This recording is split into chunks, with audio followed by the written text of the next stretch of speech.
नमस्कार मित्रांनो, मराठी माणूस प्रदीप. पुण्यामध्ये बाबा आढाव हे आपल्या सगळ्या त्या उपोषणासाठी बसलेत. त्यांनी काहीतरी आत्मक्लेश उपोषण हाती घेतले. त्यांचं उपोषण एका मुद्द्यावर आहे. ते मुद्दा म्हणजे EVMचा. तो मुद्दा म्हणजे जे काही महाराष्ट्रामध्ये जे काही घडलं, म्हणजे जे असं सगळ्यांना वाटतं की काय हे घडलं बाबा, अचानक एवढं कसं काय यांच्या हातात सत्ता आली. त्यानं सगळे हे विरोधातले सगळे आवाक झाले की कसं काय हे झालं. हीच सेम घटना, हीच सारखी घटना महाराष्ट्रामध्ये काही महिन्यांपूर्वी लोकसभेच्या निवडणुकीच्या आणि इलेक्शनच्या दरम्यान घडली होती. तेव्हा मात्र अनेक जण मला असं वाटतं जल्लोषात होते. तेव्हा या सगळ्या गोष्टी उपस्थित केल्या जात नव्हत्या. तेव्हा असं अनेकांकडून सांगायला येत नव्हतं की ज्या भाजपाने 400 पारचा नारा दिला तिथं मात्र भाजपा मागं हटते आणि इथं महाविकास आघाडी येते. याचा अर्थ यांनी काहीतरी EVMचा घोटाळा केला. हीच गोष्ट भारतीय जनता पार्टी किंवा या महायुतीच्या बाजूने ऐकायला मिळाली नाही, जी गोष्ट आज महाविकास आघाडीच्या बाजूने ऐकायला मिळते. त्यावेळेला जे लोकसभेला घडलं ते शरद पवारांचा करिश्मा होता, तो मराठा समाजाचा रोष होता, ते मुस्लिमांचं एकत्रीकरण होतं आणि भाजप सपशेल फेल झालं, अशा सगळ्या गोष्टी सांगणारे लोक आज जेव्हा या सगळ्या निकालाच्या गोष्टी येतात तेव्हा मात्र त्यांचा तिळपापड उडतो. तेव्हा मग EVMवरती आक्षेप घेतला जातोय. म्हणजे जिथं हार तिथं EVM, जिथं जीत तिथं आमच्या स्ट्रॅटर्जीज, आमच्या सगळ्या गोष्टी, या सगळ्या गोष्टींवरती आणि या सगळ्या संभ्रमाच्या गोष्टींवरती ते बाबा आढाव जे 94 वर्षीय आहेत, जे एक समाजसेवक आहेत, जे पुण्याचे एक नगरसेवक होते, ज्यांनी अनेक योजनांमध्ये ते अग्रणी राहिले, नेते होते तिथल्या पुण्यातले, ते आज मला असं वाटतं 2-3 दिवसांपासून उपोषणाला बसलेत. पण हेच बाबा आढाव, अनेक जण लोक असा प्रश्न उपस्थित करतात की हे बाबा आढाव शरद पवारांनी बसवलेत. शरद पवार आज त्यांच्या भेटीला गेले होते. शरद पवार अशाच ठिकाणी भेट देतात जिथं त्यांचा फायदा असतो किंवा जिथं त्यांनी काहीतरी केलेलं असतं, असे अनेक जण लोक सांगतात.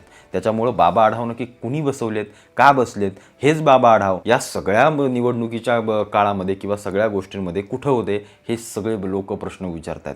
कारण ज्या बाबा आढावांना असं वाटतं, जे 94 वर्षीय आहेत आणि त्यांनी सांगितलं आहे की EVMमध्येच काहीतरी घोटाळा आहे किंवा हेच आहे, हे बाबा आढाव जेव्हा भाजपासारखी मोठे एक पक्ष जेव्हा देशामध्ये बहुमताची सत्ता घेऊन येतो तेव्हा देखील EVMची सगळ्या गोष्टी अनेकांकडून उठवल्या जात होता की EVMचा घोटाळा म्हणून भारतीय जनता पार्टी जिंकून येते. तेव्हा हे बाबा आढाव दिसत नव्हते.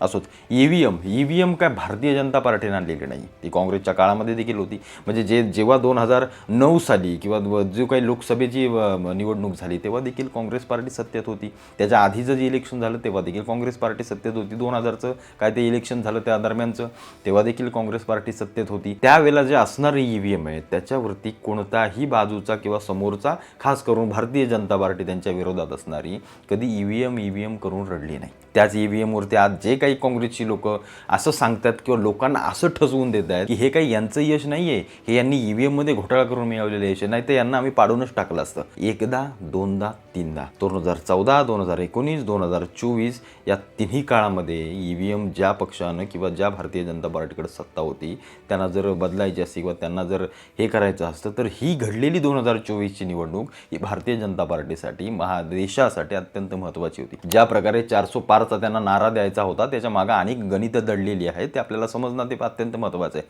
म्हणजे जे 370 हटवण्यासाठी थोडीशी धाकधूक या लोकांना होत होती. लोकसभेमध्ये जरी त्यांचे मला असं वाटतं की उमेदवार किंवा त्यांचं बहुमत जरी असलं तरी राज्यसभेमध्ये त्यांना त्या सगळ्या गोष्टी पारित करण्यासाठी थोडासा त्रास झाला. ते 370 कलम काय देशविरोधी नव्हतं जे भारतीय जनता पार्टीने ह्याला हे विरोध करत होते. म्हणजे काश्मीर, यांचं म्हणणं आहे काँग्रेसी लोकांचं की काश्मीर पाकिस्तानचा भाग आहे, भारताचा कुठं आहे, पण यांनी ते घेतलं, यांनी त्या सगळ्या गोष्टी केल्या, याच्याबद्दल त्यांचं कौतुक केलं पाहिजे. याच 2024च्या निवडणुकीमध्ये जे मोदी किंवा जे महायुतीवाले, जे भारतीय जनता पार्टीवाले 400 पारचा नारा देत आहेत, त्या 400 पारच्या नाऱ्यासाठी त्यांनी खरी EVM हॅक करायला हवी होती. पण तसं घडलं नाही. तसं घडल्यानंतर मग सगळेजण म्हणतात की हा काँग्रेसचा विजय, ही काँग्रेसची स्ट्रॅटर्जी आहे, आता भारतीय जनता पार्टीला लोक कंटाळले आहेत. या सगळ्या गोष्टी जेव्हा लोक कौल देऊ लागतात तेव्हा मात्र यांची मतं देखील बदलतात, हे लक्षात घ्या. म्हणून मी तुम्हाला म्हटलं ना, जरांगे पाटील आता संपलेत शरद पवारांकडून, अशी लोक अनेक जण म्हणतात. आणि आता बाबा आढावांना शरद पवारांनी बाहेर काढले की काय, असा प्रश्न अनेक ठिकाणाहून उपस्थित होतोय. कारण हे बाबा आढाव इथून मागच्या निवडणुकांमध्ये कुठे होते आणि हे समाजसेवेचे जर 94व्या वर्षी अण्णा हजारेंसारखं जर यांना करण्याची वेळ येते तर निश्चित बाबा आढावांच्या डोक्यामध्ये निश्चित दुसरं काही नाही आहे ना.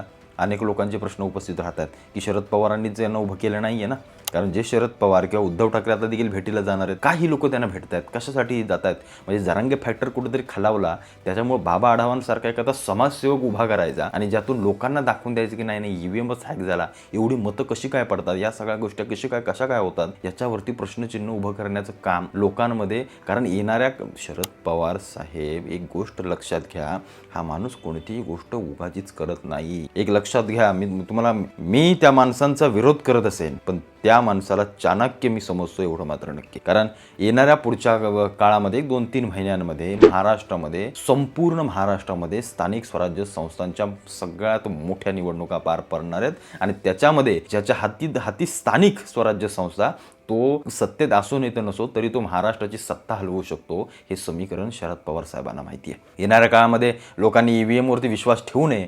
बाबा आढावांसारखा एखादा समाजसेवक बाहेर निघाला किंवा तो बसला तर त्याला जातीची कुठली लेबल लावता येणार नाही, धर्माची लेबल लावता येणार नाही. तो समाजसेवक आहे, ते एक चांगल्या विषयावरती बसलेत, त्याच्यामुळे लोक त्यांना निश्चित काहीतरी त्यांच्याविषयी आपुलकीनं पाहतील, भावनिकतेनं पाहतील. त्याच्यामुळे तर हा चेहरा पुढे आणला नाही ना, असे अनेक जण प्रश्न विचारू लागलेत. कारण हे कुठं ना कुठंतरी पाणी मुरण्याचं गोष्ट आहे आणि हे मुरतं एवढं लोकांना सगळ्या समजतंय.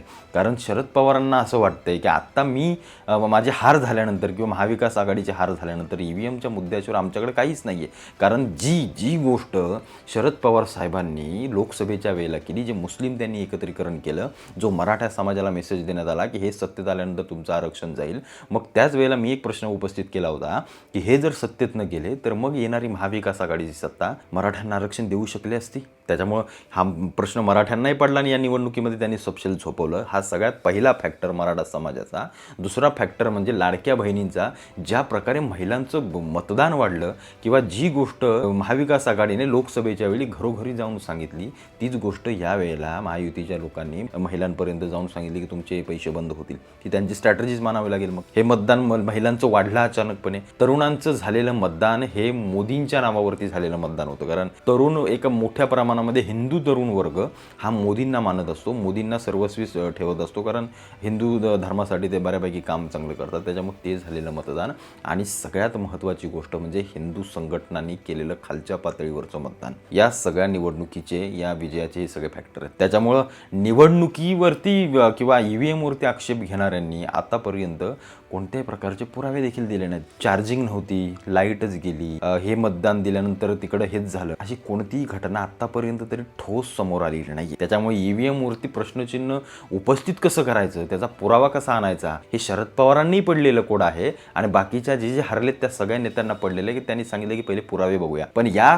दरम्यान ह्या पुराव्या शोधण्याच्या काळामध्ये जे काही वातावरण थंड होईल त्याला कुठेतरी काढण्यासाठी, त्याला पुढे आणण्यासाठी बाबा आढावांसारखा एखादा चेहरा तर पुढे आणला जात नाहीये ना. कारण मीडिया अटेन्शन ह्या एकाच गोष्टीला मिळतं किंवा ह्या त्याच गोष्टीला मिळतं जसं जरांगे पाटलांना मिळालं. आणि जरांगे पाटलांनी मराठा समाजाच्या आरक्षणाचं जो काही धुरा 1.5 वर्ष मीडियाच्या जोरावरती हाकली, तशीच धुराने तसंच सगळं वातावरण महाराष्ट्रामध्ये आढावांच्या ह्याच्यातून तर करायला काय मला असं वाटतं हरकत नसावी यांना तरी, आणि ते होत असेल. कारण आढाव 94 वर्षीय आहे. 94 वर्षीय एक माणूस कधीही राजकारणात आतापर्यंत दिसला नाही, कधीही राजकारणामध्ये आतापर्यंत. म्हणजे या आढावांनी मग समाजामध्ये फक्त ईव्हीएमचाच प्रश्न नाहीये, ईव्हीएम कोण काढताय, जे हरलेत ते काढतायत. म्हणजे याचा अर्थ आढाव काय महाविकास आघाडीच्या सोबत आहेत की काय, हा प्रश्न अनेक जण विचारतात. किंवा आढाव जर समाजामध्ये ईव्हीएमचाच त्यांना प्रश्न वाटतोय तर हे समाजसेवक आढाव हे जनतेमध्ये घडणाऱ्या अनेक गोष्टींच्या मला असं वाटतं उपोषणासाठी का नाही बसले. अनेक विषय आहेत. मग ते सरकारच्या विरोधात काय असल्यात तर तुम्ही तेव्हा बसलात का नाही. ईव्हीएम तुम्हाला जास्त महत्त्वाची वाटते, ती 94व्या वर्षी. म्हणजे ईव्हीएम तर मला असं वाटतं बाबा आढावांच्या काळात पण त्यांनी ईव्हीएमवरतीच मतदान करून जिंकले असतील. ते काय नगरसेवक वगैरे होते असेल देखील बहुतेक त्यांच्या काळामध्ये, मला देखील माहिती नाही ईव्हीएमची नक्की सुरुवात कधी झाली. पण ईव्हीएमला आज 20-1 वर्ष झाली असतील. मग त्या 20 वर्षामध्ये बाबा आढावांनी पाहिलेल्या सगळ्या निवडणुका, त्यावेळेला समाजसेवक म्हणून ते रस्त्यावर आले नाही, त्यांना आणलंय की ते आलेत, याच्या मागचे अनेक प्रश्न आहेत. पण बाबांनो, ईव्हीएम हॅक झाली नाही किंवा ईव्हीएम हॅक करून ह्या मिळवलेला विजय नाही एवढं मी निश्चित सांगू शकतो. हा विजय आहे स्ट्रॅटजीचा, हा विजय आहे प्रत्येकी लोकांना गाठण्याचा आणि त्यांना मतदानापर्यंत आणण्याचा. हा विजय आहे हिंदुत्वाचा, संघटनांचा. हा विजय आहे लाडक्या बहिणींचा. हा विजय आहे महिलांचा, तरुणांचा. आणि हा विजय आहे त्या ईव्हीएमपर्यंत आलेल्या माणसाची मला असं वाटतं मनपरिवर्तन करण्याचा आणि त्याला ते बटन दाबायला भाग पाडण्याचा, हे मी तुम्हाला सांगू शकतो. याच्याबद्दल मी साशंकता आहे की निश्चित सरकारी ईव्हीएम हॅक नसेल झाली पण सरकारी यंत्रणा थोड्याफार प्रमाणामध्ये हॅक होऊ शकते या मताचा मी देखील आहे. कारण अनेक ठिकाणी मतांची तफावत दिसते, पण ती EVMमुळं नसेल, पण ती केलेल्या यंत्रणेने काहीतरी इकडच्या तिकडच्या गोष्टींमधून असू शकते. पण त्याच्यामध्ये देखील अनेक जण पुरावा आत्तापर्यंत देत नाहीत किंवा ते समोर देखील आलेले नाही आहेत. त्या EVMला हे नसतं ते नसतं असल्या गोष्टी सांगून काही फायदा नाही आहे. आपल्याला प्रूफ पाहिजेत आणि ते प्रूफ जे अक्षेप घेत आहेत ते आत्तापर्यंत आणू नाही शकले. ही सगळ्यात महत्त्वाची गोष्ट आहे. त्याच्यामुळे बाबा आढाव नक्की कुणाचे कशासाठी आलेत हा प्रश्न अत्यंत महत्त्वाचा आहे, लक्षात ठेवा. आणि हा प्रश्न येणाऱ्या स्थानिक स्वराज्य संस्थेच्या निवडणुकीसाठीच बाहेर काढला जातोय एवढं मात्र नक्की असं लोकांकडून सांगण्यात येते. बाकी तुम्हाला काय वाटतं विषयाबद्दल मला आवर्जून कळवा.